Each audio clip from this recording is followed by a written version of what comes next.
되면요, 초록초록하고 힘이 넘쳐 보이는 새싹이 돋아나게 되고 아름답고 향기로운 꽃들이 피어나게 됩니다.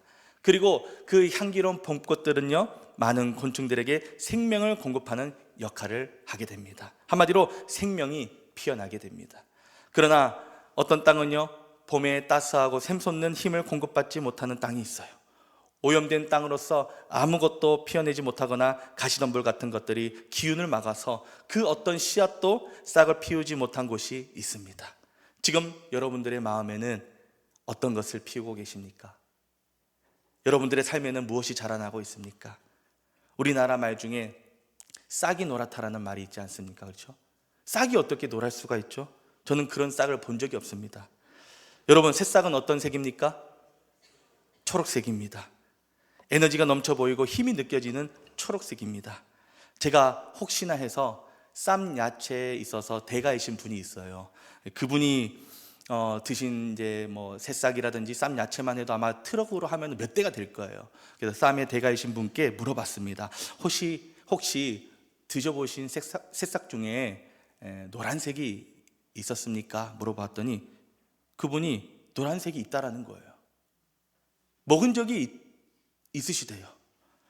이제 설교를 마무리를 하고 이제 숙지를 하려고 하는데 다시 설교를 다시 써야 될 판이에요.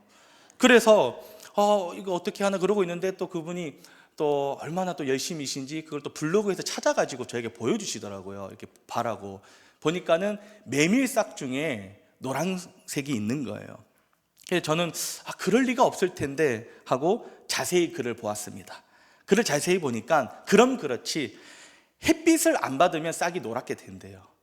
그런데 햇빛을 받고 정상적으로 자란 싹은 무슨 색이에요? 초록색입니다. 그거는 하나님이 만드신 진리예요. 그러면 잎이 노랄 때는 언제입니까? 푸릇푸릇하던 잎사귀가 이제 생명을 다하고 말라서 땅에 떨어지기 전에 노랗게 물들게 됩니다. 그런데 이제 씨앗에서 자란 새싹이 노란색으로 물들어 있으면 되겠습니까? 당연히 안 되죠. 봄의 힘을 받으면 건강한 생명이, 힘찬 생명이 푸릇푸릇 돋아나게 됩니다.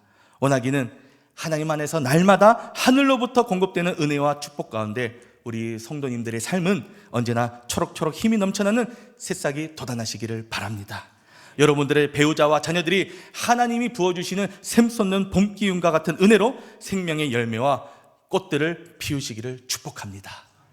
자, 그런데 우리가 딛고 살아가고 있는 이 세상은요, 저 공중의 권세 잡은 사단의 계략과 공격 때문에 우리의 마음은 오염된 땅처럼 의혹과 부정과 불신의 싹이 자라날 때가 얼마나 많은지 몰라요. 정상적으로 은혜에 반응하는 마음이 아니라 답답하고 불편하고 원망이 그 마음에 섞여 자랄 때가 참으로 많습니다. 말씀 붙들고 누구보다 정직하게 성실하게 살고자 애를 쓰고 편법과 불법을 하지 않으며 직장 생활과 사업을 하는 것이 당연한 것인데 편법과 불법을 자행하는 자들이 더 잘 나가고 부정한 사람들이 더 잘 되는 것처럼 보여지는 눈들이 내 마음에 꿈틀꿈틀 자라날 때가 있어요. 마음에 욕심이 가득하고 비대해져서 작고 사소한 것 하나까지도 자신에게 유리하게 끌고 오려고 못난 짓을 하는 그런 경쟁자들을 보면 불편한 마음을 갖게 되지 않습니까? 그때 내 마음에는 살아계신 하나님에 대한 원망과 말씀에 대한 의혹이 찾아오는 것을 보게 됩니다. 어떤 분이 그래요. 정말 이 세상은 얼마나 치열한 경쟁 사회인지 모른다고. 자신과 마음이 맞는 사람하고만 뒤에서 꽁냥꽁냥 해가지고 저렇게 사소한 것 하나까지도 자신에게 유리하고 이익이 되는 쪽으로 가져오는 아주 치졸한 행동을 한다고 그러더라고요. 직장 내에서. 마음에 안 드는 다른 사람들은 그냥 흥칫쿵 이러면서 소통도 안 하고 크고 중요한 일을 하는데도 불구하고 욕심과 이기심 때문에 소통 없이 혼자 하려다 보니까 상처받는 사람들이 생겨나고 안 좋은 피드백들이 여기저기 터져나오고 그것을 막느라고 죽겠다라는 거예요. 그런 사람들을 만나면 우리의 마음은 어때요? 나도 모르게 내 마음도 작아지는 것을 보게 돼요. 그 사람이 한 대로 똑같이 대하고 싶은 마음이 내 안에서 자라납니다. 그런 오염된 마음에서 무엇이 자라겠어요? 썩은 것, 냄새나는 것들만 피우겠죠. 이럴 때 내 마음에 의혹이 생깁니다. 분명 하나님께서는 악인을 꺾으시고 선하고 의로운 일을 잘되게 하신다라고 하셨잖아요. 복 주신다라고 하셨잖아요. 그런데 왜 악한 사람들이 빨리 제거가 되지 않고 주변을 오염시키는지, 왜 하나님을 모르고 예배하지도 않고 제멋대로 사는 사람들이 계속해서 살아남고 잘 되는지, 이런 의구심이 들면요, 그럴 때마다 찾아오는 것은 바로 하나님의 섭리하심에 대한 의심이 내 안에서 피어나게 됩니다. 그리고 그것은 우리 하나님의 백성들이요, 하나님 나라와 교회에 귀한 일꾼들인 우리들에게 비전을 찾는 것을 방해해요. 이 비전을 마음에 심겨놓지 못하게 만듭니다. 마음의 비전을 싹 틔우고 꽃 피우지 못하게 되는 것입니다. 원하고 바라기는 이 시간 우리 말씀을 통해서 의심과 불신이 제거가 되고 그 안에 하나님의 비전을 피우시기를 바랍니다.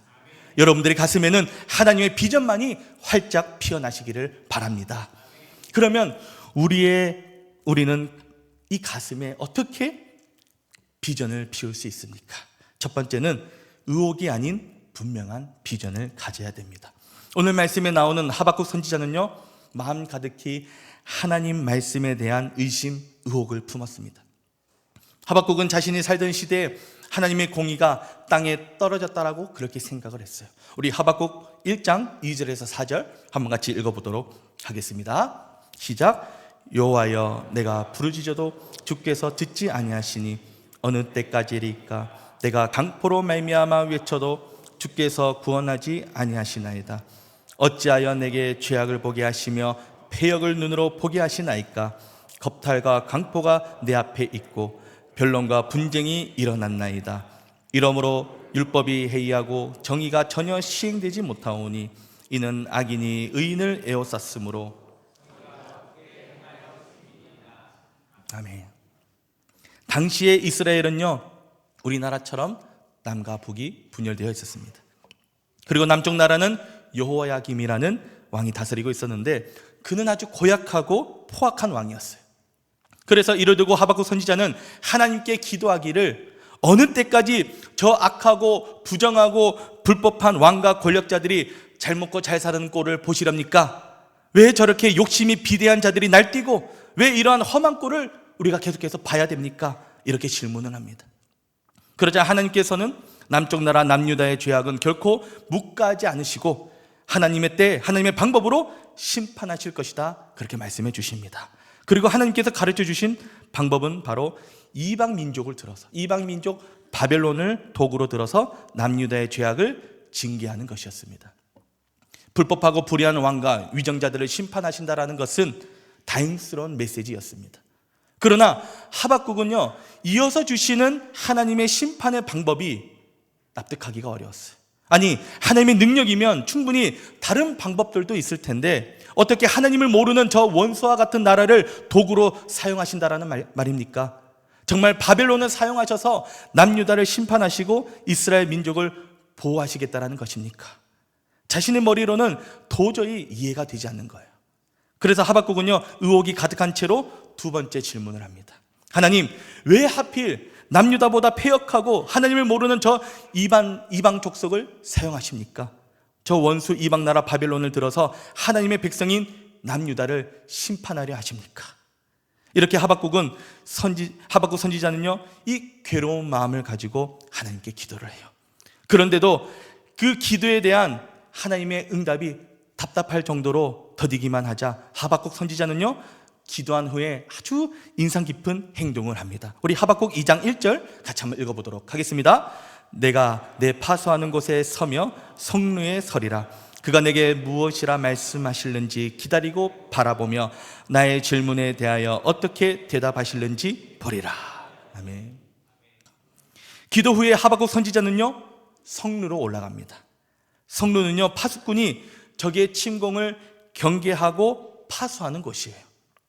성루에서 파수꾼의 시야는 어디를 향하고 있겠습니까? 성 안이겠어요? 성 밖이겠어요? 성 밖에 시야를 향하고 있습니다. 성 밖에서 어떤 일들이 일어나고 있는지를 살피는 것이, 외부의 변화와 움직임을 살피는 것이 파수꾼의 일이에요. 그렇습니다. 하박국 선지자는요, 자신이 하나님께로부터 불편한 메시지는 받기는 받았지만 하나님께 메시지를 받은 하나님으로부터 메시지를 받아들고 있는 영적인 파수꾼이라는 그 사실을 본인이 깨달아 알고 있었어요. 그래서 하박국 선지자는요, 하나님께 기도한 후에 이제는 더 이상 내 안에서 요동치는 생각, 내 감정을 바라보는 것이 아니라 하나님께서 무엇이라 대답하실는지, 하나님이 무엇이라 응답하실지, 이제 하나님의 일하심이 어떻게 나타날지 하나님의 답을 듣겠다라는 행동을 취하게 됩니다. 그것이 뭐예요? 성루에 올라가서 하나님의 대답을 기다리는 거였어요. 의혹이 있지만, 불편한 생각과 감정이 있지만 하나님께 기도하고 그분의 응답을 듣겠다라는 것입니다. 그렇게 성루에 오를 때 그때 하나님은요, 하박국에게 말씀하십니다. 하박국 선지자야, 분명 너에게 하늘의 놀라운 비밀의 계시를 가르쳐주지 않았느냐? 그런데 어찌 마음에 의혹만 가득하느냐? 너는 이 묵시를 기록하여 판에 명백히 새겨 달려가면서도 읽을 수 있도록 하여라. 우리 하박국 2장 2절 같이 한번 읽어보도록 하겠습니다. 여호와께서 내게 대답하여 이르시되 너는 이 묵시를 기록하여 판에 명백히 새기되. 아멘. 의혹이 가득한 하박국에게 하나님은요, 달려가면서도 읽을 수 있도록 하나님의 묵시를 판에 새겨라고 말씀을 합니다. 말씀을 새겨서 의혹이 아니라 분명함으로 바꾸라는 거예요. 여러분, 여기서 묵시가 영어로 무엇이라 번역되는지 아십니까? 여기서 번역되는 묵시가 바로 더 비전이에요. 비전. 우리는 여기서 비전에 대한 사전적인 의미를 넘어서 하나님의 비전에 대한 바른 이해를 가질 수 있습니다. 비전은요, 내가 이루기를 원하는 것이 아니에요. 비전은 하나님께서 하나님의 일을 하시기 위해서 우리에게 주신 것입니다. 하박국은 하나님께서 일하시고 역사하실 것을 기대하면서도 자신이 이루어지기를 원하는 방법, 자신이 바라고 원하는 비전을 꿈꿨어요. 꼭 원수와 같은 바벨론에게 침략당하는 것이 아니라 썩을 대로 썩은 왕과 위정자들이 한날 한시에 잔치를 베풀고 놀다가 급사할 수도 있잖아요.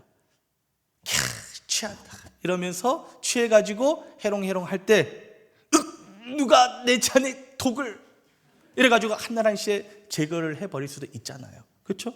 아니면 훌륭한 리더감이 나타나서 창창해가지고 이제 혁명을 이루어가지고 건강한 국가가 시작할 수도 있지 않습니까? 이렇게 원수와 같은 바벨론을 그대로 가만히 두고도 부패하고 썩은 왕과 위정자들을 처리할 방법들은 많아요. 그러다 보니까 하박국 선지자는요, 처음에는 하나님의 그 비밀한 일을 이해하지 못했어요. 하지만 하나님의 비전은요, 언제나 완벽한 것이었습니다. 바벨론은 범죄한 남유다를 징계하시기 위해서 잠시 하나님께서 사용하는 도구에 불과했어요. 당시의 순간의 눈으로는 하박국에게 있어서 유다의 멸망만 보였을 것입니다. 유다의 멸망으로 모든 상황이 종료되는 것처럼 그렇게 생각이 되어졌을 거예요. 그러나 바벨론은요, 그들의 죄악대로 심판받아 반드시 멸망할 것이고 그 멸망이 올 때에야 비로소 곧 상황이 종료되는 것이 하나님이 계획하신 끝이었습니다. 그리고 그 속에서도 의인은요, 자신의 믿음을 지켜나갈 거예요. 힘든 상황에서도, 어려운 상황에서도, 끝이 보이지 않는 상황에서도 하나님을 믿는 믿음을 소유하고 있는 자들은요, 끝까지 자신의 믿음을 지켜나갈 것입니다. 그 가운데서도 의혹이 아니라 정금과 같은 믿음으로 참고 확실한 비전을 품는 의인은 결국 끝내 승리를 두 눈으로 보게 될 것입니다. 이것이 바로 하나님의 비전이었고 하박국 선지자에게 주신 비전이었습니다. 이렇게 의로우신 하나님은요, 언제나 의인의 편에 서서 억울한 자의 억울함을 풀어주시고 악인들은 반드시 화가 따르게 됩니다. 하나님은 꼭 그런 날이 오도록 역사하십니다. 그러니 우리에게 있어서 우리는 언제나 우리의 하나님은 정의가 하수처럼 흐르는 세상, 여호와의 영광을 인정하는 것이 가득한 날로 반드시 채우신다라는 것을 기억하면서 소망하면서 믿음으로 나아가면 됩니다. 그럼에도 불구하고 혹시 지금 이 자리에 억울함을 당하고 불의함을 경험하여 어찌하여 어느 때까지라는 그 의혹을 가슴에 가득 피우는 분들이 있습니까? 그럴 때마다 하나님께서 오늘 말씀을 통해 가르쳐 주신 대로 오히려 역설적으로 상황을 바꾸어 주시고 일하여 주시는 우리의 의로우신 하나님, 공의로우신 하나님, 언제나 의인의 편에 서서 승리하게 하시는 하나님을 신뢰하면서 분명하고도 확실한 비전을 이 가슴에 비우시기를 바랍니다. 달려가면서도 읽을 수 있는 하나님의 비전을 기록하고 가슴에 비우시기를 바랍니다. 그러할 때 우리 하나님께서는 여러분들의 가정에, 여러분들의 직장에, 여러분들의 사업장에, 사역 위에 의혹이 물러가게 하시고 하나님의 비전을 꿈꾸는 자로, 하나님의 비전을 이루는 자로 세워주실 것입니다. 두 번째로, 이루실 날을 기대하고 기다리는 거예요. 우리는 항상 빠른 결과물을 얻기를 원해요. 하박국 선지자도 그랬습니다. 하나님, 도대체 그날이 언제 온다라는 것입니까? 제가 이제까지 살아보았지만 그런 세상이 오지 않는데, 기미도 보이지 않는데 도대체 언제 옵니까? 그때 하나님께서는 하박국 선지자를 향하여 이렇게 대답해 주십니다. 우리 하박국 2장 3절 같이 한번 읽어보시겠습니다. 시작. 이 묵시는 정한 때가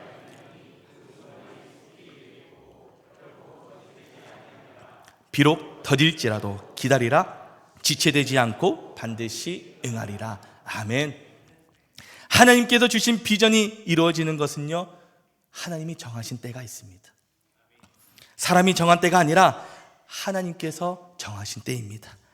하지만 하나님께서 주신 비전은 결코 거짓된 것이 아니기 때문에 우리는 의혹을 품고 회의하며 방황하는 것이 아니라 반드시 이루실 것이라는 확신 있는 신앙이 내 안에 필요합니다.